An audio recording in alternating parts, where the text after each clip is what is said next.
इस बार अपने CA intermediate exams की तैयारी कीजिए पक्की। पाएं बेहतरीन वीडियो क्लासेस अपने फेवरेट एजुकेटर से, जो आपको प्रोवाइड करते हैं industry leading doubt support, mock test papers with detail evaluation, सबसे ज़्यादा अफोर्डेबल प्राइसेस पर। अभी विजिट करें edu91.org या फिर प्ले स्टोर से edu91 ऐप डाउनलोड करें। हेलो स्टूडेंट्स, कैसे हैं आप सब?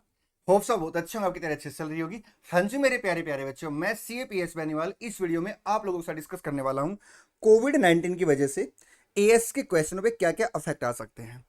क्या एएस के नए क्वेश्चन बन सकते हैं या जो क्वेश्चन दे रखे हैं उनके ऊपर इंपैक्ट आ सकता है। ये सारी बातें मैं आपके साथ डिस्कस करूंगा, लेकिन जैसे ही बच्चा वीडियो का हेडिंग देखता है वो कहता है कि सर कोविड-19 की वजह से एएस के क्वेश्चन पे इंपैक्ट, ये तो हम पहली बार सुन रहे हैं। आपकी ऐसी कई सारी क्वेरी हो सकती है जिसको मैं क्वेश्चन आंसर के फॉर्म में आपको आंसर देता हूं, ठीक है। सबसे पहला क्वेश्चन आता है बच्चे का, सर ये वीडियो हमारे लिए कितनी रेलिवेंट है, आई मीन टू से हमारे एग्जाम के लिए कितनी रेलिवेंट है। मेरे प्यारे प्यारे बच्चों, मैं आपको बता दूं, आपका जुलाई अटेम्प्ट हो या नवंबर अटेम्प्ट हो या मई 22 एंड ऑनवर्ड्स अटेम्प्ट हो, मोस्ट इंपॉर्टेंट है ये वीडियो आपके लिए। क्योंकि कोई बड़ी बात नहीं, आपको 5 मार्क्स का एएस का क्वेश्चन कोविड-19 की वजह से देखने को मिल सकता है। चलिए, ये तो था पहला क्वेश्चन कि सर ये वीडियो हमारे लिए कितनी इंपॉर्टेंट है।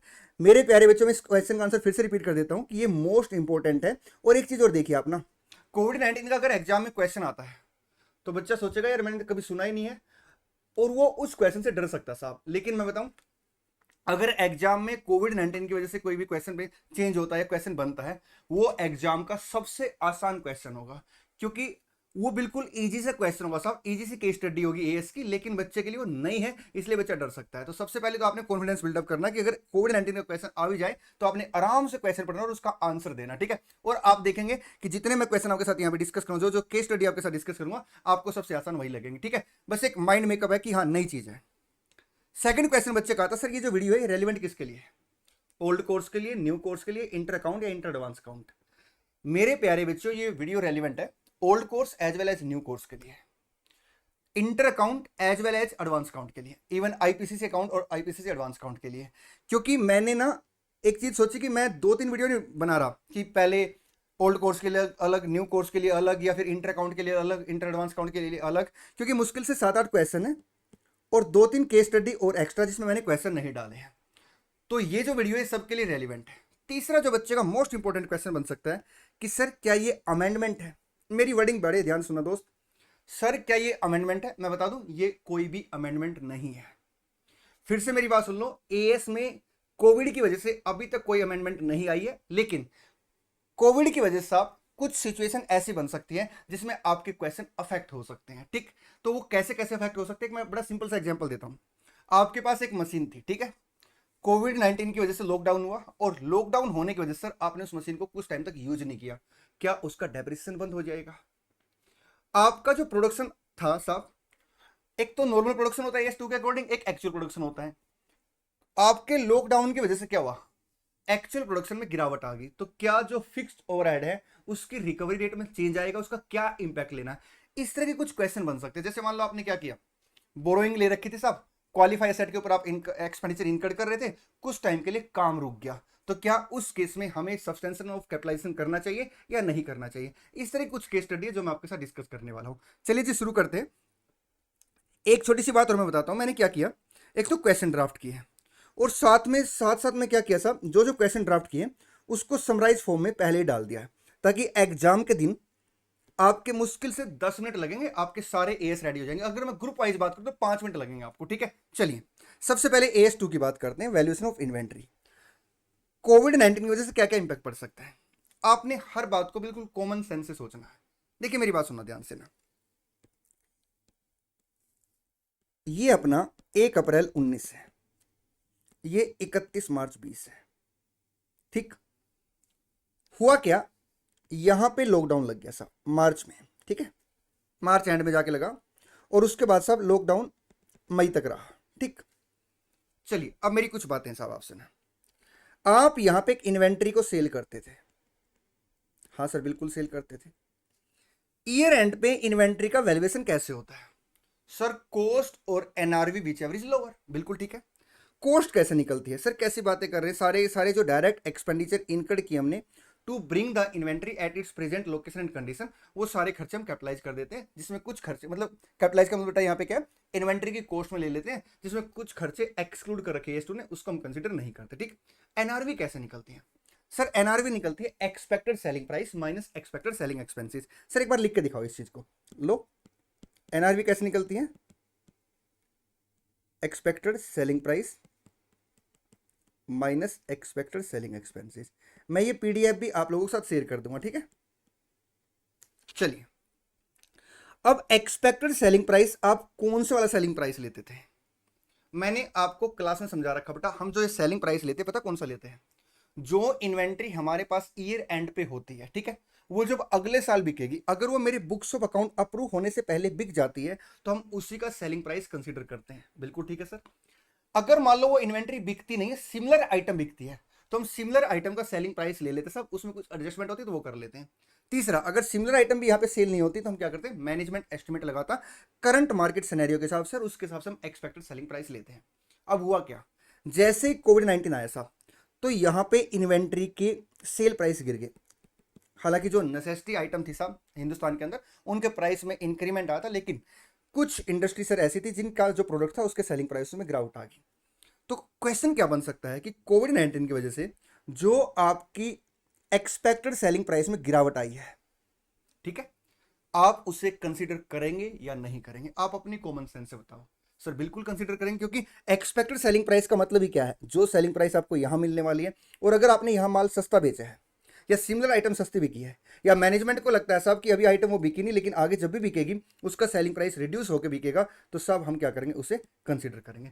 तो सबसे पहले जो कोविड-19 में क्वेश्चन बन सकता है साहब, कोविड-19 के इंपैक्ट की वजह से क्या एनआरवी अगर रिड्यूस होती है हमें कंसीडर करनी चाहिए? बिल्कुल कंसीडर करनी चाहिए। ठीक है, तो मैं क्या करूंगा, ऐसे एक एक पॉइंट का एग्जांपल दूंगा आपको पहले, फिर मैं आपको थ्योरी पढ़ाऊंगा, फिर मैं क्वेश्चन कराऊंगा। ठीक, चलिए बिल्कुल आसान सा कंसेप्ट बेटा, सबसे आसान इसी के क्वेश्चन बनेंगे। ठीक है, बट एक एग्जाम में ना कॉन्फिडेंस होता है, जैसे बच्चा नया क्वेश्चन देखता हो उत्तरी की, ये तो मैंने कर नहीं रखा, लेकिन अब अगर उसको क्वेश्चन देखने को मिल गया तो वो कहेगा हाँ बेनीवाल सर ने हमें पहले करा दिया था, इंस्टीट्यूट ने जो भी क्वेश्चन पूछा हम आराम से उसको सोल्व कर लेंगे। ठीक, चलिए expected reduction in its sale price, then it shall be considered for the purpose of calculating NRV and necessary disclosure are required। ठीक, पहला question, in view of the significant, अच्छा मैं यहाँ पे एक बात बता देता हूँ, कुछ बच्चे जो एडवांस काउंट के वो कहेंगे सर हमारा एएस तो आया ही नहीं, बेटा आपके एएस भी आगे चल के आएंगे। ठीक है, चलिए, इन view of the significant contraction in the economic activity caused by covid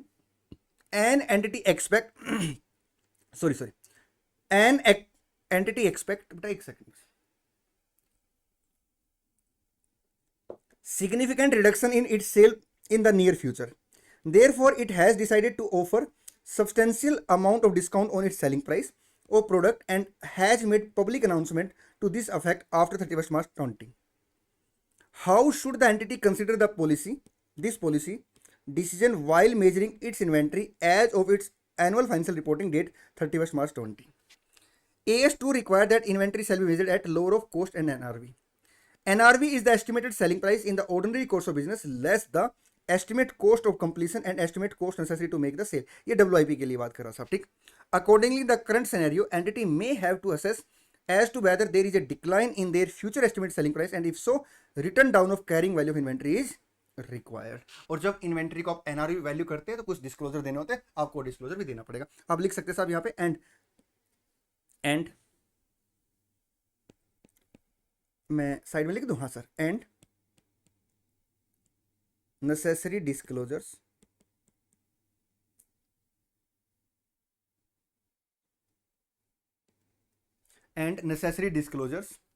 are required. चलिए मेरे प्यारे प्यारे बच्चों, ठीक है,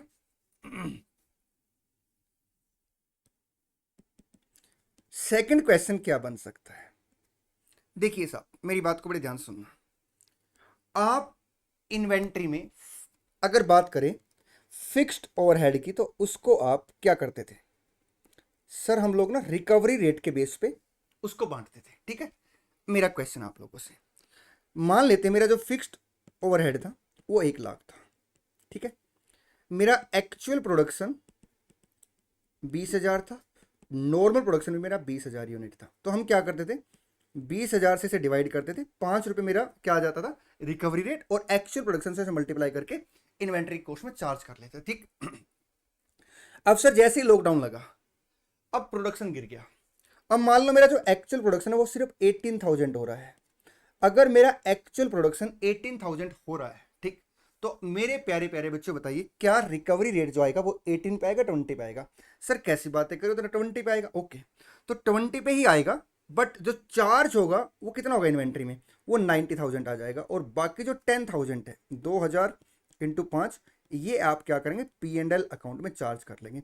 ये बात आपने पहले पढ़ रखी होगी कि अगर आपका फिक्स्ड प्रोडक्शन रेट कुछ अमाउंट चार्ज नहीं हो पाता रिकवरी रेट की वजह से, आई मीन टू से एक्चुअल प्रोडक्शन आपका नॉर्मल प्रोडक्शन से कम होने की वजह से, अगर वो अमाउंट आपका इन्वेंट्री में चार्ज नहीं हो पाता तो उसको आप कहां लेके जाते हैं P&L अकाउंट में, ठीक। चलिए, तो कोविड-19 की वजह से अगर आपका एक्चुअल प्रोडक्शन गिर गया तो आपके रिकवरी रेट पे कोई इंपैक्ट नहीं पड़ेगा।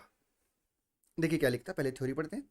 If actual production is reduced below normal production, then fix production overhead shall be allocated on the basis of normal production, ठीक है, नॉर्मल प्रोडक्शन के बेसिस से एलोकेट करेंगे। Balance of fix production overhead shall be charged into P&L account, ठीक। Question number 2, consequent to the government decision to lock down all working establishment from March 23 as a COVID-19 preventive measure in the financial year ended 31st March 20, the manufacturing unit of the entity were not working during the period this one two this one, ठीक है, मतलब 23 मार्च से लेकर 31 मार्च तक, and hence annual production capacity has reduce for the financial year 1920, और वो अगले साल भी सर प्रोडक्शन ओवर जो प्रोडक्शन था आपका वो भी डाउन आएगा, ठीक। In this scenario what should be the entity approach to allocate fix production overhead while determining the cost of inventory. आप बोलेंगे सर हम लोग जो फिक्स्ड प्रोडक्शन ओवरहेड है उसको हमेशा रिकवरी रेट के बेस पे एलोकेट करते हैं, और रिकवरी रेट कैसे निकलता है, एक्चुअल प्रोडक्शन और normal production whichever is higher, total fixed overhead divide by actual production और normal production whichever is higher. तो अगर मेरा एक्चुअल प्रोडक्शन कम भी हो गया तो मैं क्या करूंगा साहब, नॉर्मल प्रोडक्शन के बेस से एलोकेट कर दूंगा, ठीक है, और जो भी डिफरेंस आएगा अमाउंट का जो आप इन्वेंटरी की कॉस्ट में चार्ज करेंगे on the basis of actual production, और जो डिफरेंस आएगा सर उसको क्या करेंगे P&L अकाउंट में चार्ज कर लेंगे, ठीक। चलिए नेक्स्ट जो आता साहब वो AS10 का क्वेश्चन आता है। AS10 का क्वेश्चन मैं क्वेश्चन दिखाने से पहले, समरी दिखाने से पहले आपसे वैसे पूछता हूं। मेरे पास साहब एक मशीन थी जो कि लॉकडाउन की वजह से यूज नहीं हो पा रही, तो क्या मैं इसके ऊपर डेप्रिसिएशन बंद कर दूंगा? आराम से सोच के आंसर दो बच्चे, बिल्कुल ऐसे, मतलब रिकॉर्डिंग में भी हम ऐसे ट्रीट करेंगे साहब जैसे आप मेरे सामने बैठे। बोलिए बेटा, जल्दी से बोलिए। आप एक काम करें, कॉपी पे लिख सकते हैं हल्का सा आंसर ना, ताकि आपका मेरा इंटरेक्शन लेवल बढ़े, ठीक। जल्दी बोलिए, क्या हमें डेप्रिसिएशन बंद कर देना चाहिए? अब ज्यादातर बच्चे मैं बताऊं क्या बोलते हैं, यस बोलते हैं, जबकि आंसर गलत है, क्योंकि डेप्रिसिएशन में कंसेप्ट आता सीज ऑफ डेप्रिसिएशन, डेप्रिसिएशन का बंद होना। डेप्रिसिएशन सिर्फ 2 सिचुएशन में बंद होता है। पहला, अगर आपके प्रॉपर्टी प्लांट एंड इक्विपमेंट का, ठीक है, जो स्क्रैप वैल्यू है वो ज्यादा है किससे, आपके कैरिंग अमाउंट से। जैसे मान लो मेरा कैरिंग अमाउंट बुक में, मतलब बुक वैल्यू मेरी 4 लाख है और जो मेरी स्क्रैप वैल्यू है एस्टिमेट है सर 4.5 लाख का, तो सर यहां पे डेप्रिसिएशन नहीं लगता। एक तो केस वो है, अगर मशीन यूज नहीं हो रही तो वो केस बन ही नहीं सकता। दूसरा केस होता साहब जब आपकी जो असेट है वो एक्टिव यूज से रिटायर हो जाती है। किससे रिटायर हो जाती है? एक्टिव यूज से, और आपने उसे हेल्ड फॉर डिस्पोजल रख दिया। मैं एक एग्जांपल देता हूं, मेरे पास एक एसी था, मैं इसका कोविड-19 का एक नॉर्मल एग्जांपल देता हूं। एक एसी था, अब मैं सर्दियों में उसे यूज नहीं कर रहा, वो एक्टिव यूज में नहीं है, तो भी मैं उसके ऊपर डेप्रिसिएशन लगाता हूं वियर एंड टियर की वजह से। लेकिन अगर मान लो मैंने एसी को यूज नहीं करना और उसे हेल्ड फॉर डिस्पोजल रख दिया, मतलब बेचने के लिए रेडी रख रखा साहब, तो उस केस में से डेप्रिसिएशन लगना बंद हो जाता है। या फिर जो मेरी एसेट है ना वो डी रिकॉग्नाइज हो जाती है, बुक से हट जाती है साहब, तब डेप्रिसिएशन लगना बंद होता है। तो क्या यहां पे जो मशीन है इनमें से किसी कैटेगरी में आ रही है? क्या इसकी एस्टिमेट स्क्रैप वैल्यू ज्यादा हो रही है? ना।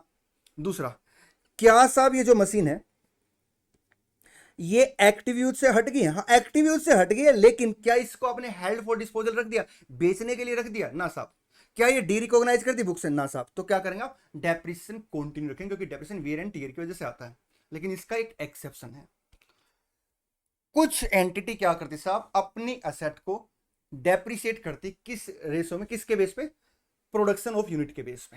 लेकिन इस दौरान कोई प्रोडक्शन नहीं होगा। अगर असेट ऐसी है कि इस दौरान कोई प्रोडक्शन नहीं हो रहा और आपने production of unit method for depreciation use कर रखा है, तो उस केस में आप इसके ऊपर डेप्रिसिएशन नहीं लगाएंगे। ठीक है, चलिए important note point, if the item of PP remain idle during lockdown due to कोविड-19 should continue to be depreciated where the method of depreciation is other than number of unit of production method। ध्यान सुनना, ये मैंने answer भी लिख दिया यहाँ पे, continue to be depreciated, आपको लगातार डेप्रिशिएट करना पड़ेगा, where the method of depreciation is other than number of unit of production method। ठीक है, अगर number of unit production method है तो सर फिर आपका प्रोडक्शन ही नहीं हुआ, इसलिए नो डेप्रिसिएशन। लेकिन इसके अलावा कोई भी एसेट है साहब जिसपे ये वाला मेथड नहीं लग रहा डेप्रिसिएशन का, आपने सर कंटिन्यू डेप्रिसिएशन रखना है। ठीक, एक काम करो बेटा, मैं आपको ना जैसे मैंने AS2 कराया वहाँ पे मैंने आपको टाइम नहीं दिया, मैं आपको हर क्वेश्चन में ना 30 सेकंड का, 40 सेकंड का, 1 मिनट का टाइम देता हूँ, ताकि आप आराम से क्वेश्चन पढ़े, आप उसके बारे में सोचिए, फिर मैं क्वेश्चन आपके साथ पढ़ूंगा। ठीक है, उससे ज़्यादा क्लैरिटी आएगी। ले लीजिए प्यारे प्यारे बच्चों 1 मिनट।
पढ़िए मेरे प्यारे प्यारे बच्चों, क्या लिखता है,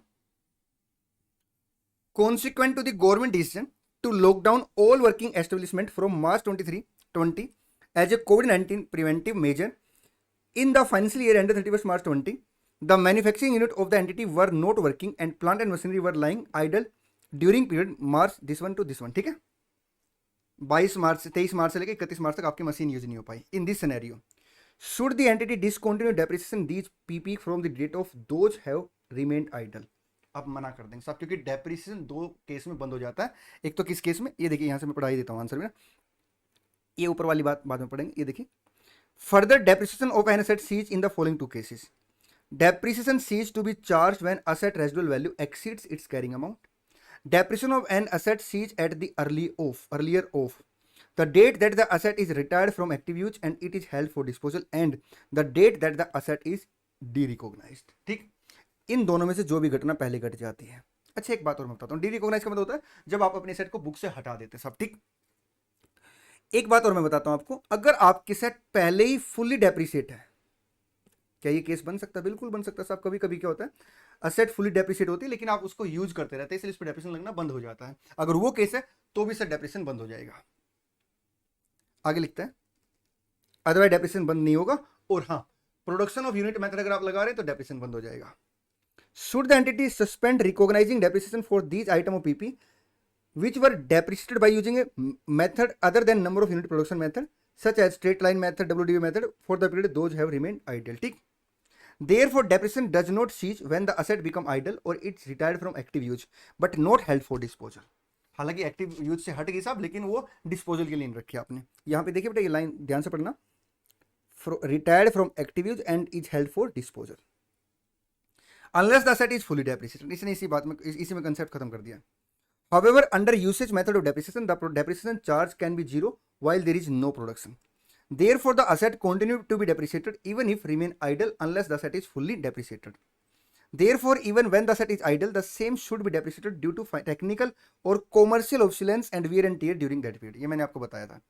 In view of the above, अब ये गिवन केस का आंसर है. The item of PP that remain idle during lockdown due to COVID-19 should continue to be depreciated. Continue depreciation रखना साहब. Where the method of depreciation is other than number of unit of production method, such as SLM, WDV.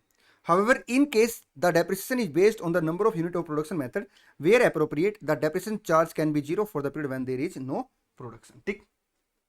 Next बेटा AS11 का एक case बन सकता है. हालांकि मैंने क्वेश्चन नहीं डाला, सिर्फ एक लाइन डाल दी, समझ में भी आ जाएगा आपको. होता कैसा, आप देखिए. अगर एंटिटी पैरा 46 या 46A अप्लाई नहीं करती है, मैं किसकी बात कर रहा हूं साहब, उस एंटिटी की जो पैरा 46 और 46A अप्लाई नहीं करती, क्योंकि ये दोनों पैराग्राफ सर ऑप्शनल होते हैं. ठीक है. तो फॉरेन एक्सचेंज डिफरेंस आप कहां लेके जाते हैं, P&L अकाउंट में. अच्छा, अगर फॉरेन एक्सचेंज में आपको लॉस हो जाता है, टेक्निकली सोचना साहब, तो आपका क्या होता है, P&L अकाउंट में वो लॉस चार्ज हो जाता है साहब, फॉरेन एक्सचेंज लॉस, जिसकी वजह से कंपनी के प्रॉफिट गिर जाते हैं. अब कोविड-19 की वजह से एक केस स्टडी बन सकती है कि साहब कोविड-19 की वजह से क्या हुआ, हमारा काम धंधा वैसे बंद पड़ा था, ऊपर से हमारे कुछ फॉरेन एक्सचेंज लॉस आ रहे थे. तो क्या हम उसे डेफर्ड कर सकते हैं? बिल्कुल भी नहीं, क्योंकि AS11 में there is no concept of deferment of foreign exchange loss except in a case where entity follow para 46/46A. ठीक. चलिए, तो आप डेफर्ड नहीं कर सकते. बस इतनी सी लाइन से काम चल जाएगा. अगर एग्जाम में कोई क्वेश्चन आता तो आप इसका आंसर आराम से लिख सकते हैं. Foreign exchange difference arising on A monetary item can not be deferred even in case of covid circumstances. चले आगे. जी सर, गवर्नमेंट ऑफ इंडिया ने कहा लोगों को नुकसान हो रहा है, हम उस नुकसान की भरपाई करेंगे. ठीक है.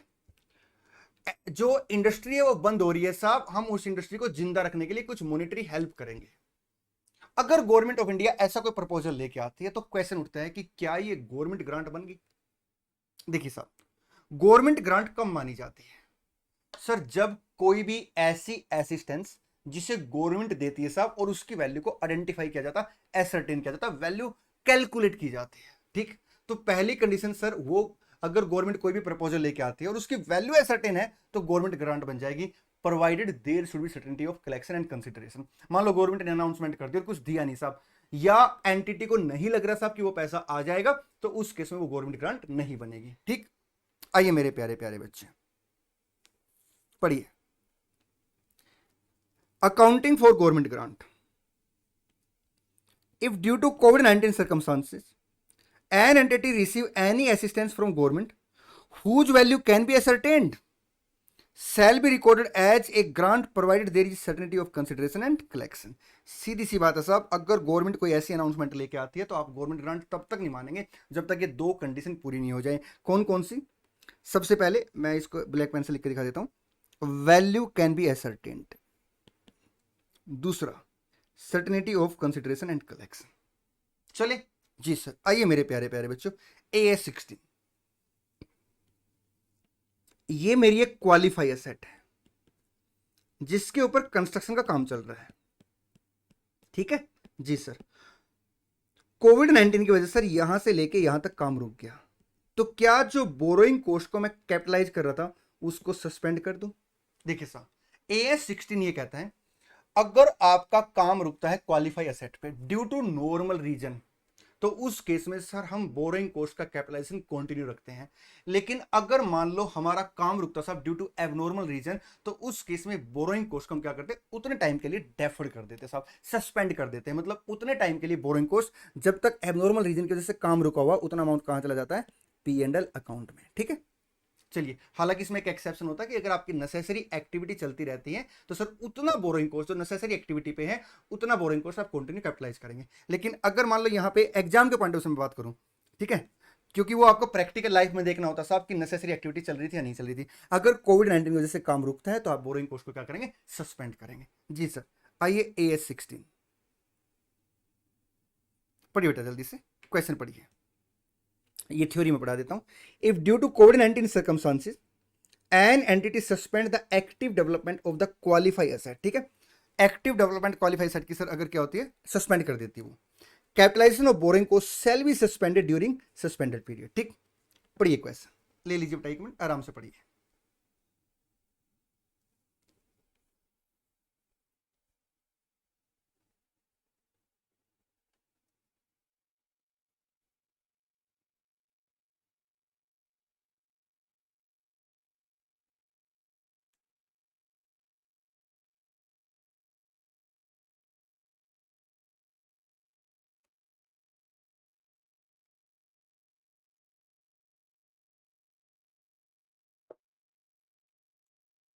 चलिए, an entity is in the process of development of power generation facility which is expected to take 3 years for the facility to get ready for its intended use. ठीक है, 3 साल लगने साहब, तो क्वालिफाई सेट होगी.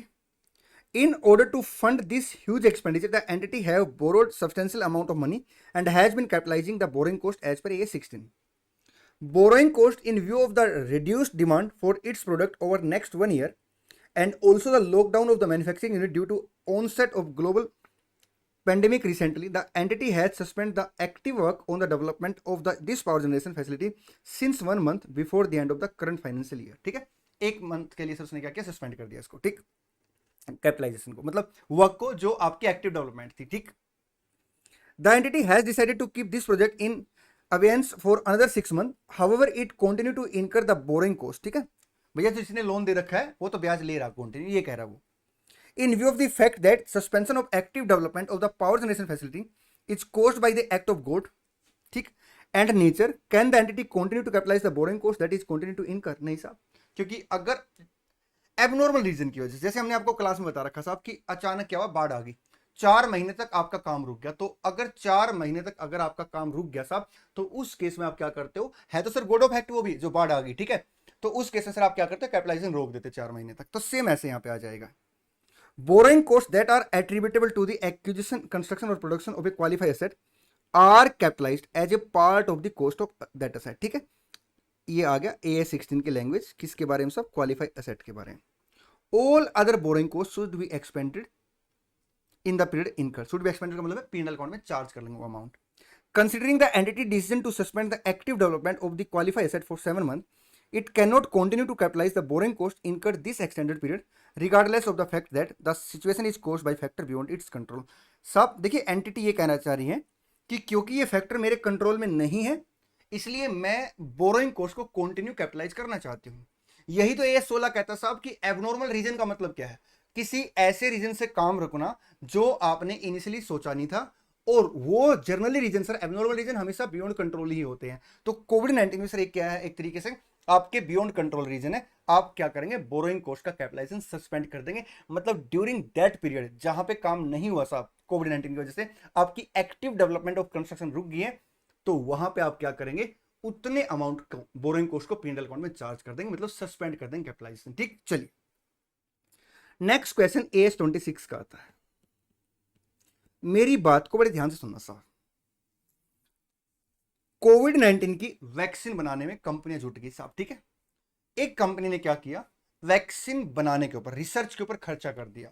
ठीक है, तो क्या उस फॉर्मूले को, जो वैक्सीन का फॉर्मूला कंपनी ने निकाला है, एंटिटी ने निकाला है, क्या उसको हम इंटेंजिबल एसेट माने या ना माने. सर फिर से दोबारा बोलना बेटा. देखिए, आप लोगों को मैं कुछ बातें याद कराना चाहता हूं पहले, फिर इस बात को बोलता हूं. इंटेंजिबल एसेट अगर सेल्फ जनरेटेड है, ठीक है, इंटरनली जनरेटेड इंटेंजिबल एसेट है, हम उसको रिकॉर्ड करते हैं या नहीं करते, पहले इस बात पे चर्चा करते हैं, फिर कोविड-19 की वैक्सीन की बात करेंगे.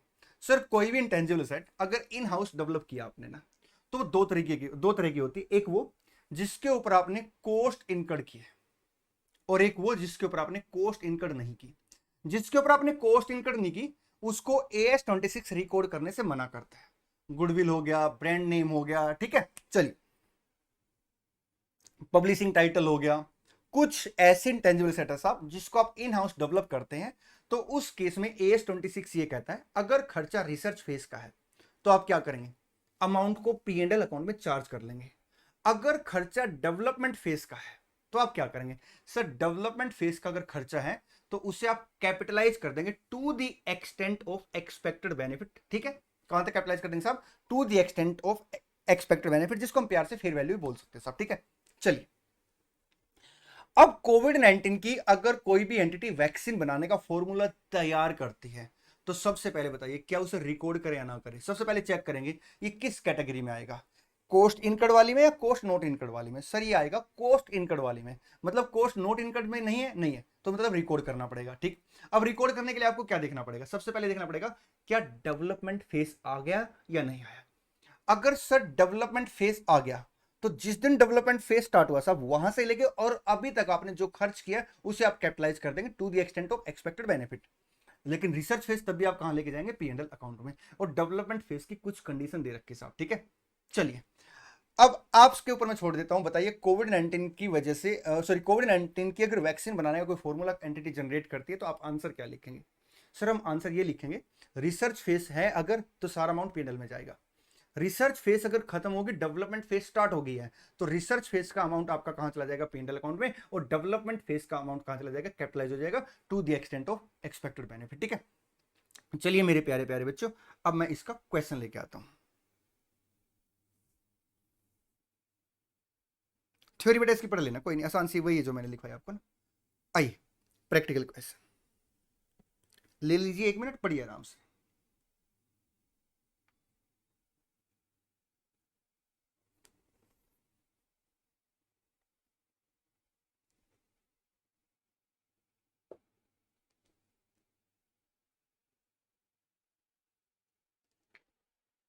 AS11 और 12 के बेटा जो मैंने दोनों क्वेश्चन कराए ना, जी सर, प्लीज उसका भी ध्यान रखना स्पेशल की, अगर उसके मतलब दो जो मैंने आपको केस स्टडी टाइप कराई, मतलब आपको सिर्फ मैंने थ्योरी कराई, लेकिन अगर एग्जाम में क्वेश्चन आ जाए तो बेटा ध्यान रखना।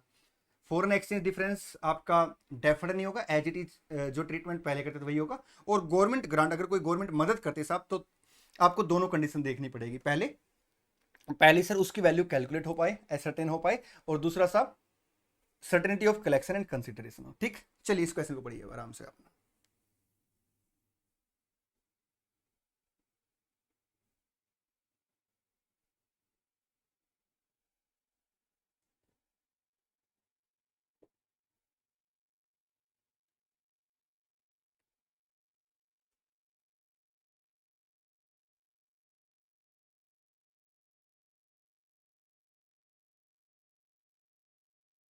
आइए, in these rapidly evolving times of COVID-19 and changes economic environment, the public policy are also offering new business opportunity, ठीक है। सर पब्लिक पॉलिसी क्या करते हैं, न्यू बिजनेस अपॉर्चुनिटी दे रही है, new products development and new market to entity. For example some of the health and safety concern have enabled the entity to establish new line of business of product. An entity, अब यहां से सुनना सब question क्या कहता है, engaged in the medical research and drug manufacturing segment has incurred substantial expenditure for the development of a new vaccine for COVID-19. Can the entity recognize this as an intangible asset under AS? And what consideration should be applied for impairment testing etc. impairment की मैं बात अभी आपके साथ करूंगा साहब, ठीक है, क्योंकि ये जनरली फाइनल का कंसेप्ट है, बट मैं आपके साथ ये डिस्कस करूंगा, इसको एक मिनट के लिए होल्ड कर लेते हैं। In the fact and circumstances stated above, the entity should consider the recognition and measurement requirement of AS26 intangible asset relating to internally generated intangible asset. In order to assess the fulfillment of recognition criteria of the standard, expenditure incurred by the entity will be categorized into two phase, research phase and development phase, ठीक है। किस किस में आएगा साहब, research phase में and development phase में। आगे देखिए क्या लिखता है वो, the entity need to assess whether its activity during financial year falls within the research phase और डेवलपमेंट फेज। सबसे पहले आप ये चेक करेंगे सर जो एक्टिविटी चल रही है वो रिसर्च फेज में आएगी, डेवलपमेंट फेज में आएगी। The expenditure incurred during research phase is to be recognised as expenses when incurred. जब आपने खर्चा किया साहब तो रिसर्च फेज का अमाउंट P&L अकाउंट में डाल देंगे, ठीक। Expenditure incurred during development phase, an entity recognize it as intangible asset if and only if entity can demonstrate compliance with certain condition laid down in AS26। Sir देखिए AS26 आपको कहता है development phase start हो गई है, ठीक है। कब होगी साहब, जब आपने कुछ कंडीशन पूरी कर दी है। पहला, असेट की टेक्निकल फिजिबिलिटी पॉसिबल है, ठीक है। मैं आपको एक बार बता देता हूं, मैं बता क्या रहा हूं, देखिए AS26 ये कहता है साहब अगर आपकी सेल्फ जनरेटेड इंटेंजिबल एसेट है तो रिसर्च फेज का खर्चा P&L अकाउंट में लेके जाएंगे, ये बात हमारी डिस्कस हो चुकी है। डेवलपमेंट फेज को आप क्या करेंगे, कैपिटलाइज करेंगे, ठीक। यहां पे सर मैंने ये लाइन खींच दी है, इसका मतलब सर ये एक दीवार है साहब जहां से डेवलपमेंट फेज स्टार्ट होती है। डेवलपमेंट फेज के लिए कुछ कंडीशन दे रखी है, ठीक है, तो मैं वो आपको कंडीशन वैसे बता रहा हूं। हालांकि एग्जाम में सिर्फ अभी इतने काम चल जाएगा आपका कि डेवलपमेंट फेज की जैसे आप कंडीशन फुलफिल कर देंगे वहां के बाद का एक्सपेंडिचर आप कैपिटलाइज करना स्टार्ट कर देंगे। डेवलपमेंट फेज कब होती है, टेक्निकल फिजिबिलिटी एस्टेब्लिश्ड हो जाए साहब, ठीक है, रिसोर्स अवेलेबल हो, ठीक, मैनेजमेंट की इंटेंशन असर को कंप्लीट करने की हो, ठीक है, आपके पास जो रिसोर्स है साहब और जो असेट रेडी होगी उसको यूज करने की कैपेसिटी रखते हूँ, ठीक है। असेट में जब बन जाएगी एक्सपेक्टेड बेनिफिट उसकी कॉस्ट से ज्यादा हूँ, ठीक है। तो ये कुछ कंडीशन दे रखी है जो आपने AS26 में पढ़ रखी होंगी, ठीक। चलिए, तो डेवलपमेंट फेज स्टार्ट हो जाएगा। अब मैं आपको एक बात और बताता हूँ, डेवलपमेंट फेज में जो खर्चा होता है क्या सारा कैपिटलाइज होता है या to the extent of expected benefit होता है? Sir to the extent of expected benefit होता है। तो बेटा अगर आपका खर्चा ज्यादा हो जाता है, ठीक है, एक्सपेक्टेड बेनिफिट से, तो सर वो जो डिफरेंस होता है उसको हम टेक्निकली इंपेयरमेंट बोलते हैं, ठीक है। मैं एक छोटा सा एग्जांपल देता हूं इंपेयरमेंट का।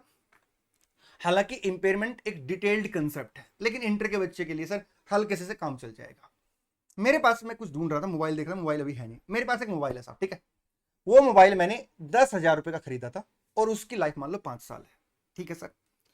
स्क्रैप वैल्यू मान लो 0 है। मैं कुछ समझाना चाहता हूं आपको, इंपेयरमेंट ना 10,000 है, लाइफ कितनी है सर 5 साल, स्क्रैप वैल्यू कितनी है 0, डेप्रिसिएशन हर साल कितने से आएगा, मान लो इक्विवेलेंट यूज उसका, सर हर साल डेप्रिसिएशन आएगा 2,000 रुपए से। Very good. अच्छा, लाइफ कितनी है सर बता तो दिया 5 साल। अच्छा, कितनी लाइफ बीत गई, 2 साल बीत गई मान लो, तो ये डेप्रिसिएशन कितने से आएगा 4,000 से। अमाउंट कितने से आएगा 6,000 से। सर ये जो डेप्रिसिएशन होता है ये यूज की वजह से लगता है, ठीक है।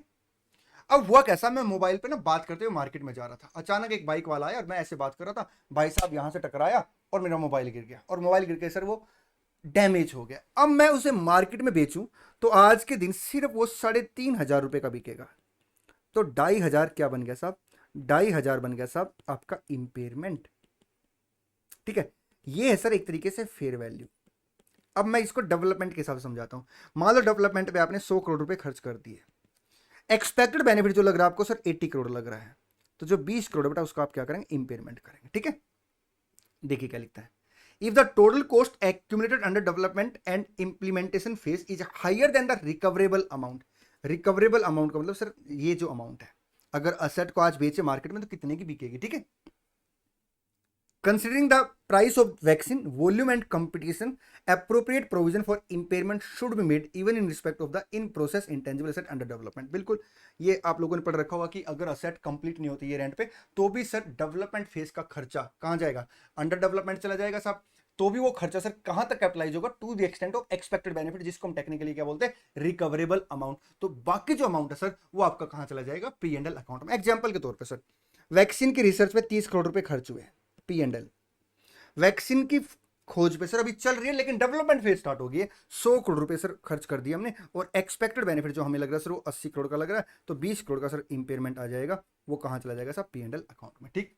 चलिए, नेक्स्ट जो क्वेश्चन बनते हैं वो AS29 के क्वेश्चन बनते हैं। AS29 में साहब जहां पे भी आपने मतलब मेरी बात सुनी होगी AS29 में, ठीक है, चाहे वो मैराथन में बात सुनी हो आपने, रिवीजन वीडियो में बात सुनी हो आपने, सब रेगुलर कोर्स में सुनी हो या फास्ट ट्रैक कोर्स में, मैं एक ही बात कहता हूँ AS29 में ना, बच्चे पता क्या करते, जैसे AS29 का क्वेश्चन देखते वो कहते प्रोविजन रिकॉर्ड कर दो, उन्हें मजा आता था प्रोविजन सुनने में, जबकि ऐसा नहीं है दोस्त। हम पता क्या कहते हैं, मतलब AS29 क्या कहता है, AS29 कहता है जब पास्ट इवेंट हो जाता है ना साहब, और उसकी वजह से आपके पास प्रेजेंट ओब्लिगेशन आ जाती है, जिसको सेटल करने में सर आपका आउटफ्लो ऑफ रिसोर्सेज लगेगा और उस अमाउंट का एस्टिमेट लगेगा, तो आपके लिए सर क्या बनेगा, प्रोविजन बनाना पड़ेगा आपको, ठीक है। अच्छा, AS29 के लिए सर मस्ट कंडीशन कौन सी, पास्ट इवेंट, ठीक। अब कोविड की वजह से सर क्या क्या इंपैक्ट आ सकता है क्वेश्चन में, कैसे कैसे क्वेश्चन बन सकते हैं उसके बारे में बात करेंगे। एक छोटी सी बात मैं आपको बताना चाहता हूं, आपने पढ़ा होगा सर बिजनेस का रिस्ट्रक्चरिंग, एक कंसेप्ट आता है AS29 में। रिस्ट्रक्चरिंग के केस में हम प्रोविजन कब बनाते हैं, जब सर दो मेजर कंडीशन पूरी हो जाती है। सबसे पहले आपके पास रिस्ट्रक्चरिंग का फॉर्मल प्लान हो, और दूसरा आपने उसका इंप्लीमेंटेशन स्टार्ट कर दिया हो। सर दोबारा बोलना, रिस्ट्रक्चरिंग के केस में प्रोविजन कब बनाते हैं, जब आपने क्या किया हो, फॉर्मल प्लान हो मैनेजमेंट के पास, फॉर्मल प्लान भी डिस्कस करूंगा आपके साथ, और दूसरा सर आपने उसका इंप्लीमेंटेशन करना स्टार्ट कर दिया, ठीक। अब केस स्टडी कोविड-19 में क्या क्या बन सकते हैं, AS19 के रिगार्ड में 3 केस स्टडी बन सकती है साहब। सबसे पहले मैं एक बात और बता दूं आपको, हाँ जी सर, जितने बेटा मैंने केस कवर किए हैं, रियल में और भी ज्यादा केस हो सकते हैं साहब, जो मेरे को मोस्ट इंपॉर्टेंट केस लगे सर वो मैंने आपके साथ डिस्कस कर लिए हैं। लेकिन इतना बता दो, इस वीडियो को देखने के बाद आपके अंदर ये कॉन्फिडेंस आ जाएगा कि एग्जाम में अगर इसके अलावा कोई सिचुएशन बना के देता तो आप आराम से हैंडल कर लेंगे, ठीक। देखिए वैसे इससे बाहर जाएगा नहीं इंस्टीट्यूट ना, क्योंकि मैंने कोशिश की कि मैंने सारे ही इफेक्ट जो इंटर लेवल के लिए रेलिवेंट है उठा लिए हैं। हुआ क्या साहब, ये मेरा मान लो अकाउंटिंग ईयर है 1 अप्रैल 19 से लेके 31 मार्च 20 तक, ठीक है जी सर। चलिए जी, यहां पे लॉकडाउन लग गया और हमारे बिजनेस की हालत सर ऐसी लग रही थी हम कि हमने क्या किया, रिस्ट्रक्चरिंग करने का फैसला ले लिया। मैनेजमेंट कहता साहब जिस हालात में अब हम लोग है ना, इस हालात में हम बिजनेस कंटिन्यू नहीं कर पाएंगे, हमें कुछ रिस्ट्रक्चरिंग करनी पड़ेगी, कुछ एम्प्लॉय को निकालना पड़ेगा, कुछ बिजनेस के अंदर सर मशीन वगैरह बेचनी पड़ेगी, जो भी रिस्ट्रक्चरिंग की प्लान है सब, ठीक है। मैनेजमेंट कहता है साहब क्योंकि हम रिस्ट्रक्चरिंग करेंगे इसका प्रोविजन बुक कर लो। अब बच्चा भी भावुक हो जाता है एग्जाम में, हाँ सर प्रोविजन बुक कर लो क्योंकि एंटिटी को लॉस हो रहा है। बेटा लॉस का कभी प्रोविजन थोड़ा बुक होता है, प्रोविजन तो सर ओब्लिगेशन का बुक होता है, जो पैसे आपको किसी को देने पड़ते हैं। तो सबसे पहले अगर रिस्ट्रक्चरिंग का क्वेश्चन एग्जाम में आता है तो यहाँ पे एंटिटी का एक प्लान डिस्कस हो रहा है कि हम ऐसा करेंगे। फॉर्मल प्लान नहीं बना है, ना ही सर आपने क्या किया है उसका एग्जीक्यूशन मतलब इंप्लीमेंटेशन स्टार्ट किया, तो इसलिए आप बोलेंगे कोई भी प्रोविजन नहीं बनेगा। हाँ अगर आपको लगता है सर ये घटना काफी रेलिवेंट है, यहां पे जाके रेलिवेंट हो जाती है अगले साल, तो सर आप इसको AS4 के अकॉर्डिंग डायरेक्टर रिपोर्ट में, अप्रूविंग अथॉरिटी की रिपोर्ट में डिस्क्लोज कर सकते हैं, ठीक है। चलिए एक तो केस ये बन गया, मैं आपके साथ ना 2 केस एक साथ डिस्कस कर लेता हूं, फिर 2 क्वेश्चन करा दूंगा, ठीक। दूसरा केस क्या बन गया, बिजनेस में ऑपरेटिंग लॉस होने वाले आपको ना, इसकी वजह से कोविड-19 की वजह से रिस्ट्रक्चरिंग प्लान नहीं कर रहे आप, लेकिन आपको ऑपरेटिंग लॉस होने वाले हैं। अगर मैं बात करूं बेटा, जैसे टूरिस्ट इंडस्ट्री थी बिल्कुल खत्म होगी कोविड-19 में, ठीक है।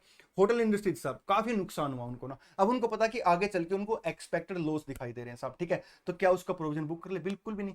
सर आप एक बात बताओ, जो ओनरस कॉन्ट्रैक्ट होता है उसका तो हम प्रोविजन बुक करते हैं बेटा, ओनरस कॉन्ट्रैक्ट में आपकी ओब्लिगेशन आ जाती है क्योंकि पास्ट इवेंट हो जाता है, आप किसी के साथ एग्रीमेंट कर लेते हो कि आप एक इवेंट करोगे और उस इवेंट की वजह से आपको लॉस होने वाला है। लेकिन यहां पे तो सर आपके बिजनेस में लॉस है, अगर आपका ऑपरेटिंग लॉस है तो AS29 साफ बना करता साहब इसका प्रोविजन रिकॉर्ड नहीं करेंगे, ठीक है। तीसरा क्वेश्चन बाद में डिस्कस करेंगे, पहले इतनी बातें पढ़ लेते हैं।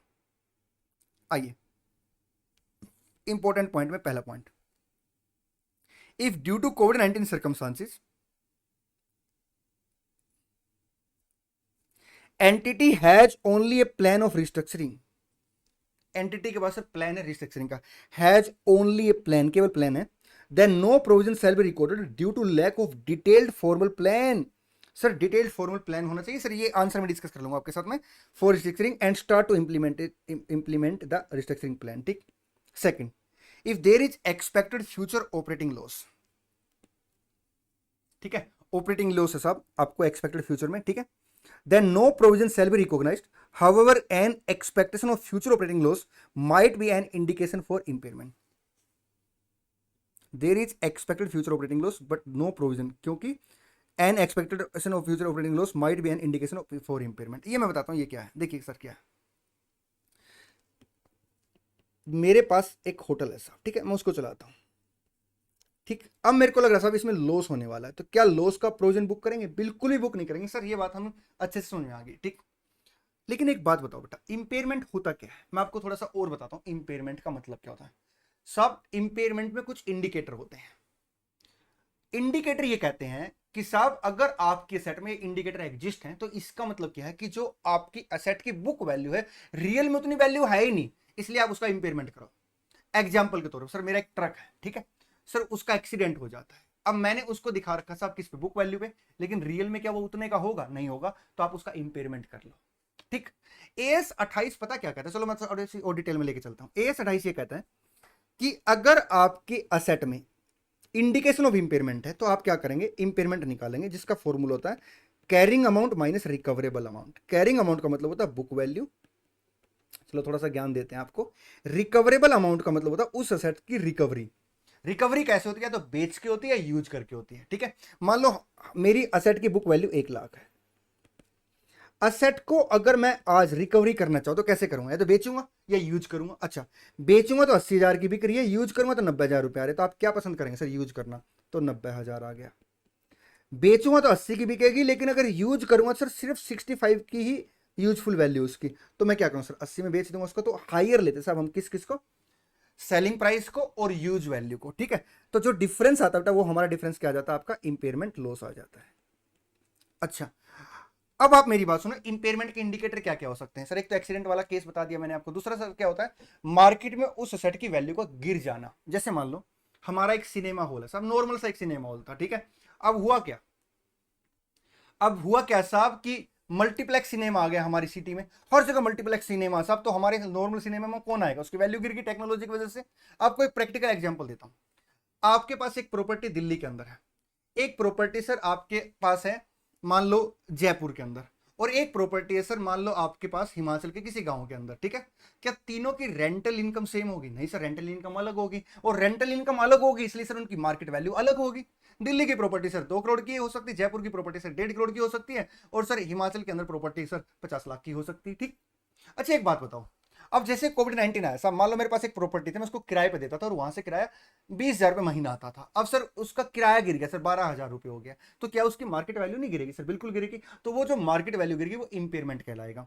तो सर यहाँ पे वो पता क्या कह रहा है, वो ये कह रहा है साहब, अगर आपकी होटल इंडस्ट्री मान लो, ठीक है, ये होटल इंडस्ट्री है, आपका बिजनेस में लॉस होने वाला तो आप लॉस का प्रोविजन बुक नहीं करेंगे, AS29 मना करता है। लेकिन सर जो होटल है उसकी तो वैल्यू गिरेगी, हाँ उसका इंपेयरमेंट करेंगे। मैंने AS28 की, AS28 की कोई भी केस स्टडी नहीं डाली क्योंकि आपके सिलेबस में नहीं है। बस एक बात याद कर लो, कोविड-19 की वजह से सर अगर मान लो आपके बिजनेस में लॉस होता है, आपकी असेट का रिकवरेबल अमाउंट रिड्यूस होता है, तो आप हमेशा क्या करेंगे? इंपेयरमेंट करेंगे। ये कॉमन लाइन आप डाल सकते हैं साहब, ठीक। चलिए अब मेरे साथ इस लाइन को फिर से पढ़िए। There is expected future operating loss, then no provision shall be recognised, however an expectation of future operating loss might be an indication for impairment, ठीक। ये सर इंपेयरमेंट का इंडिकेशन हो सकता है, आपके सिलेबस के लिए सर रेलिवेंट नहीं है। अगर सीए फाइनल ओल्ड कोर्स का बच्चा इस वीडियो को देख रहा है, सीए फाइनल न्यू कोर्स का बच्चा देख रहा है, तो ओल्ड कोर्स के अंदर AS28 में रेलिवेंट है सब, और अगर आप न्यू कोर्स में हो तो इंडेस 36 में सर ये रेलिवेंट है। चलिए अब मेरे प्यारे प्यारे बच्चे क्वेश्चन पढ़ेंगे जल्दी जल्दी से, ठीक है। क्वेश्चन 1 पढ़िए बेटा, सबसे पहले जल्दी पढ़िए बच्चे, मैं 1 मिनट दे देता हूं, आप आराम से तसल्ली से क्वेश्चन पढ़िए।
चलिए मेरे प्यारे प्यारे बच्चों, an entity engage in the automobile sector, ठीक है, वो बेटा कहां लगी हुई है? ऑटोमोबाइल सेक्टर में लगी हुई है।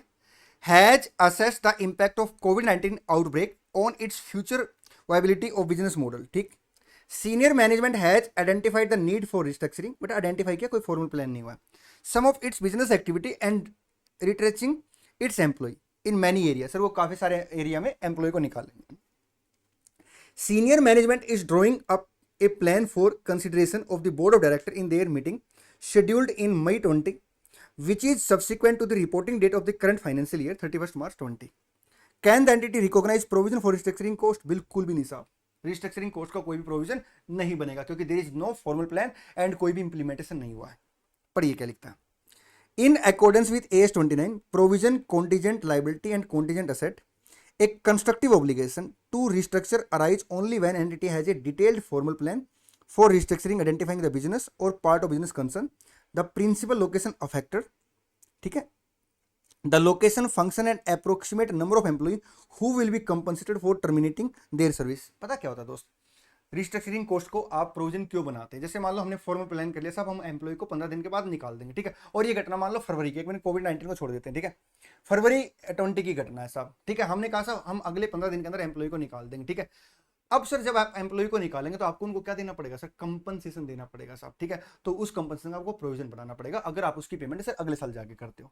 तो इस तरह कोई घटना है ही नहीं।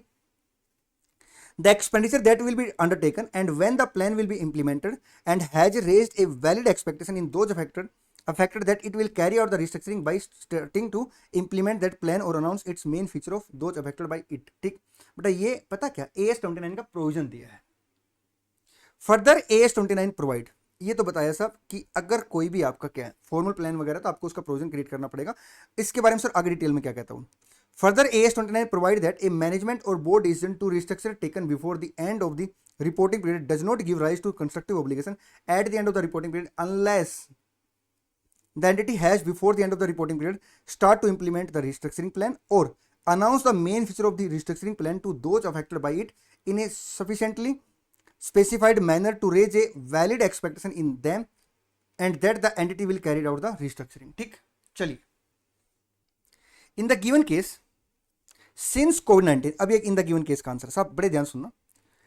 Pandemic impact start during March 20. It is likely that the senior management started drawing up the plan for restructuring of some of its business activity after the end of the reporting period। Sir अभी restructuring की plan उन्होंने implement करनी start नहीं की है, ना ही कोई formal plan है। अगर वो करेंगे तो अगले साल से करेंगे। ठीक है, हाँ ये मैं आपको बता देता हूँ साहब, event occurring after balance sheet date के अंदर इसको आप अप्रूविंग अथॉरिटी की रिपोर्ट में दिखा सकते हैं। ये नॉन एडजस्टेबल इवेंट है साहब, AS4 के अकॉर्डिंग वो बन सकता है। If that be so as per AS29, the management decision subsequent to reporting date do not give rise to constructive obligation as of the reporting date and no provision is required for restructuring cost। ठीक है sir, हमें एक बात summary समझ में आ गई है कि हम कोई भी प्रोविजन रिकॉर्ड नहीं करेंगे। अब ये लाइन पढ़िए साहब। In this regard, AS29 provide that if entities start to implement a restructuring plan or announce its main feature to those affected only after the reporting period, disclosure is required। AS4, if the restructuring is material and non-disclosure could influence the economic decision that user make on the basis of the financial statement। ठीक, चलिए साहब ये second है hospital industry वाला, hospitality मतलब hotel industry वाला। पढ़ लीजिए साहब, ले लीजिए एक मिनट में, पढ़िए आराम से क्वेश्चन, क्योंकि बेटा पढ़ेगा क्वेश्चन तभी बढ़ेगा क्वेश्चन। आराम से तसल्ली से क्वेश्चन पढ़ो साहब। ये लो स्क्रीन बड़ी कर दी है, ले लीजिए एक minute.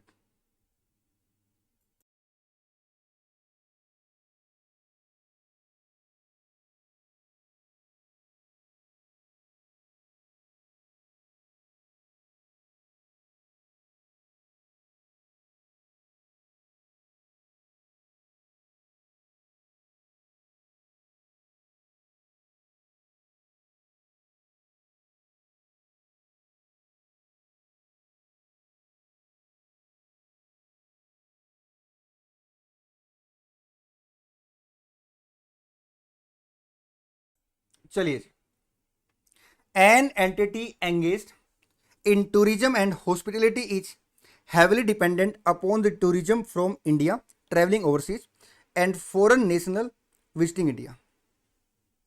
In the light of COVID-19 outbreak across the globe, the entity has analyzed the likely impact of customer behavior coupled with employment scenario on its revenue over the next 1 year। ठीक है, this review has indicated possible substantial operating loss during the next financial year 2021। The entity is exploring the possibility of the recognized certain amount of operating loss as provision in the financial statement of the current year itself।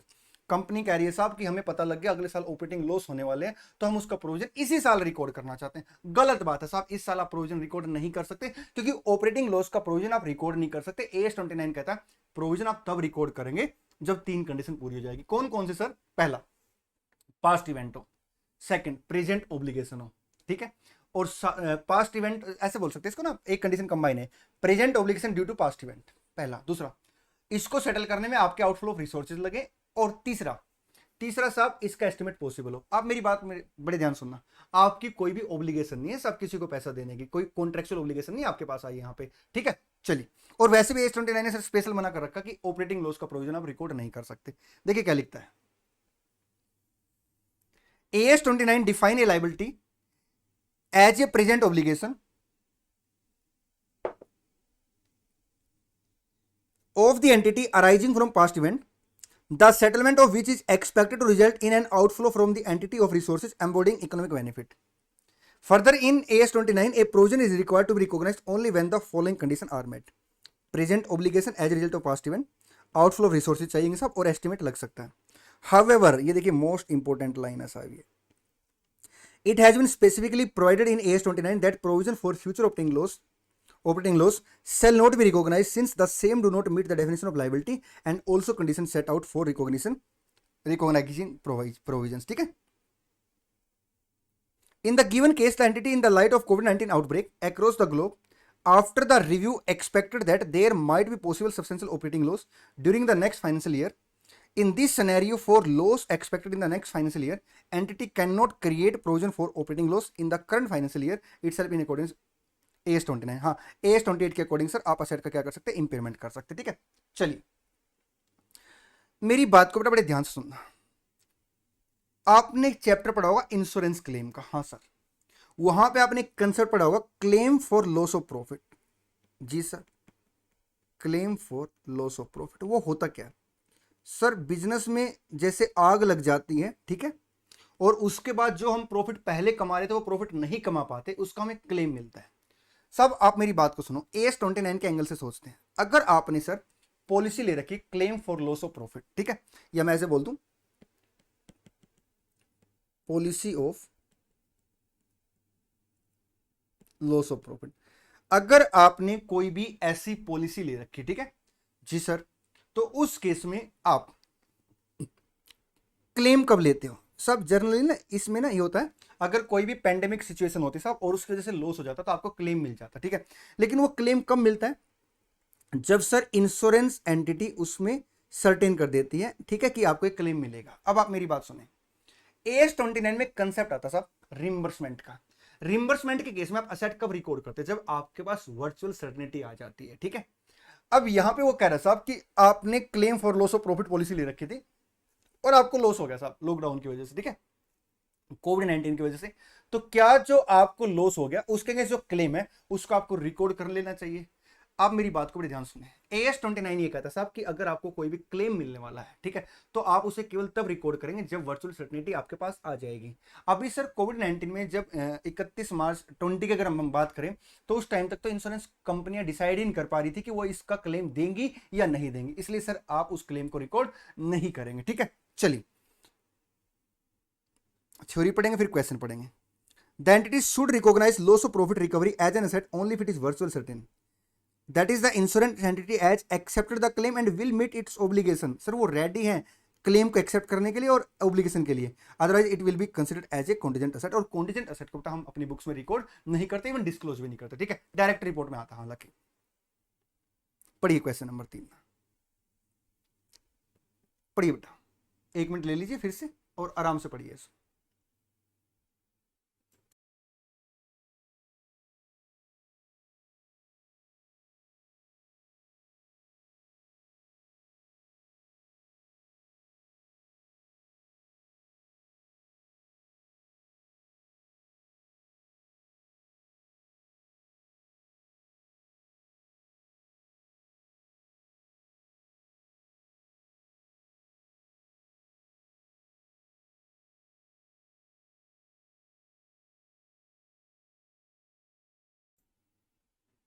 चलिए मेरे प्यारे प्यारे बच्चों, a reputed event and conference management company had obtained loss of profit insurance cover to mitigate the risk of potential business loss due to circumstances beyond its control। ठीक है, और sir कोविड-19 का एक तरीके से हालांकि बियॉन्ड कंट्रोल था, लेकिन जब तक सर इंश्योरेंस कंपनी उसे एक्सेप्ट नहीं कर लेती, एडमिट नहीं कर लेती, मान नहीं लेती उस क्लेम को, तब तक सर हम रिकॉर्ड नहीं कर सकते। During the current accounting year it has estimated A loss of profit of certain amount and initiated its discussion with the insurance company for reimbursement of the loss. The entity is confident that the insurance company will admit, अभी admit नहीं किया, will admit sir, उसको confidence है, and honor its claim for loss of profit. Accordingly, the entity is considering recognition and asset for this insurance claim recovery. Is this accounting acceptable under AS? बिल्कुल इंसाफ, AS29 से मना करता। देखिए, the entity before it can recognize a receivable for the claim on insurance company for business interruption or popularly called loss of profit insurance must examine whether the insurance policy clearly cover pandemic situation। पहले देखना पड़ेगा साहब कि इस policy में cover भी है या नहीं है। By the time financial statement are prepared the insurance company may not have decide on the claim as lockdown period is still continue. The entity should recognise loss of profit recovery as an asset only if it is virtual certain. ठीक है sir, वो उसे कब record कर लेगी? जब entity virtual certain होगी कि उसे वो पैसा मिल जाएगा। ठीक है, that the insurance entity has accepted the claim and insurance entity will meet its obligation, otherwise it will be considered as contingent asset where an inflow of economic benefit is probable। मोटी सी बात ये कह रहा है, अगर virtual certainty है, virtual certainty तो आप असेट रिकॉर्ड कर लेंगे। कब आएगी वर्चुअल सर्टेनिटी? जब सर सामने वाली पार्टी एक्सेप्ट कर लेगी, एडमिट कर लेगी कि उसने वो क्लेम देना है, ठीक है, और ऑब्लिगेशन फुलफिल करेगी वो। अदरवाइज सर क्या होती है, प्रोबेबिलिटी होती है, प्रोबेबिलिटी में हम कॉन्टीजेंट असेट रिकॉर्ड कर सकते हैं, ठीक है बेटा। ये था इसका डिस्कशन। मैं एक काम करता हूं, आपको जितने भी मैंने केस डिस्कस किए एक बार 2 से 3 मिनट लेकर सारा रिवाइज करा देता हूं, ठीक है। रिवीजन करने से पहले बेटा एक छोटी सी बात और बता देता हूं आप लोगों को ना, मेरे कोर्सेज जो इंटर अकाउंट के हैं, एडवांस अकाउंट के हैं, ठीक है, ओल्ड कोर्स के, न्यू कोर्स के हैं, ठीक है, वो सारे के सारे एडो 91 पे हैं। अगर मैं बात करूं बेटा नवंबर 21 और मई 22 के कोर्सेज की, inter account and advance account के, ठीक है, हमने काफी रीजनेबल प्राइस कर दिया उनका। एक बार आप जरूर एडो 91 विजिट करना, ठीक। चलिए मेरे प्यारे प्यारे बच्चों, एक बार रिवीजन करते हैं। सबसे पहले साहब, अब मैंने इसको समराइज वे में बोलूंगा, ठीक है। आप चाहो तो आपके पास ये पीडीएफ होगा, उस पीडीएफ को आप अपने अकॉर्डिंग देख सकते हैं। सबसे पहले, अगर कोविड-19 की वजह से आपके सेलिंग प्राइस में रिडक्शन आती है तो आप एनआरवी के लिए उसे कंसीडर करेंगे। सेकंड, कोविड-19 की वजह से अगर आपका एक्चुअल प्रोडक्शन कम होता है तो रिकवरी रेट पे कोई इंपैक्ट नहीं पड़ेगा। हालांकि प्रोडक्शन कम होने की वजह से सर आपका जो अमाउंट इन्वेंट्री में चार्ज होगा वो कम अमाउंट होगा और आपका प्रोडक्शन ओवरहेड ज्यादा होगा, तो डिफरेंस आप P&L अकाउंट में चार्ज कर लेंगे, ठीक। अगर आपके सर कोविड-19 की वजह से कोई भी मशीन आइडल हो जाती है साहब, ठीक है, तो आप उसके ऊपर कंटिन्यू डेप्रिसिएशन रखेंगे, एक्सेप्ट इन केस जहां पे आप प्रोडक्शन ऑफ यूनिट मेथड के हिसाब से डेप्रिसिएशन लगा रहे हैं या डेप्रिसिएशन 100% लग चुका है, ठीक। उसके बाद अगर सर फॉरेन एक्सचेंज लॉस आपको हो रहा है, ठीक है, तो उसको आप डेफर नहीं करेंगे, एज इट इज ट्रीटमेंट करेंगे जैसे करते आए हैं। अगर गवर्नमेंट आपको कोई भी असिस्टेंस दे रही है, ठीक है, कोई भी आपकी मदद कर रही है, तो आप सर गवर्नमेंट ग्रांट केवल तब रिकॉर्ड करेंगे जब आपके पास सर क्या होगा, उस पर्टिकुलर असिस्टेंस की मदद की सब वैल्यू एसर्टेन हो पाए, ठीक है, मॉनेटरी वैल्यू होनी चाहिए साहब उसकी, और साथ में sir certainty of collection and consideration हो, ठीक। अगर आपने सर क्वालिफाई एसेट के ऊपर आप क्या कर रहे थे, बोरिंग कॉस्ट इनकर कर रहे थे, और सर आपका जो बोरिंग कॉस्ट थी सर वो कंटिन्यू थी, लेकिन आपकी एक्टिव डेवलपमेंट सर सस्पेंड हो गई है, तो आप बोरिंग कॉस्ट का कैपिटलाइजेशन सस्पेंड कर देंगे, उस अमाउंट को क्या करेंगे, P&L अकाउंट में चार्ज कर लेंगे। अगर आप सर कोई भी क्या कर रहे हैं, इन हाउस एक्सपेंडिचर कर रहे हैं सब, किसके ऊपर, वैक्सीन के ऊपर सर, डेवलपमेंट के ऊपर, ठीक है, तो उस केस में सर सबसे पहले आपको ये देखना पड़ेगा कि जो आप वैक्सीन डेवलप कर रहे हैं उसके ऊपर जो खर्चा हो रहा है वो रिसर्च फेज में आ रहा है या डेवलपमेंट फेज में। अगर वो रिसर्च फेज में तो सर सारा अमाउंट कहां चार्ज कर देंगे, P&L अकाउंट में। अगर वो डेवलपमेंट फेज में तो सर आप क्या करेंगे, अमाउंट को कैपिटलाइज कर देंगे to the extent of expected benefit, ठीक।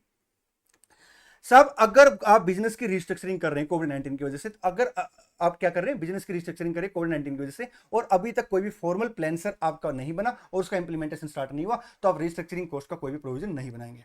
अगर आपको सर एक्सपेक्टेड ऑपरेटिंग लॉस है तो एक्सपेक्टेड ऑपरेटिंग लॉस का सर कभी भी प्रोविजन नहीं बनता, AS 29 मना करता, ठीक है।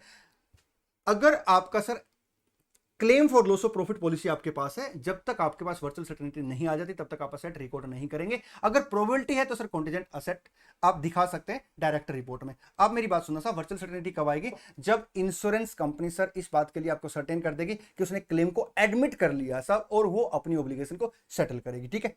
चलिए मेरे प्यारे प्यारे बच्चों, ये थे कोविड-19 के इंपैक्ट की वजह से, मतलब कोविड-19 की वजह से सर जो आपके एएस के क्वेश्चन में इंपैक्ट आ सकता है। होप सो बेटा कि आप लोगों ने इसे अच्छे से किया होगा, ठीक है। चलिए, thank you so much, all the best, God bless you, thank you.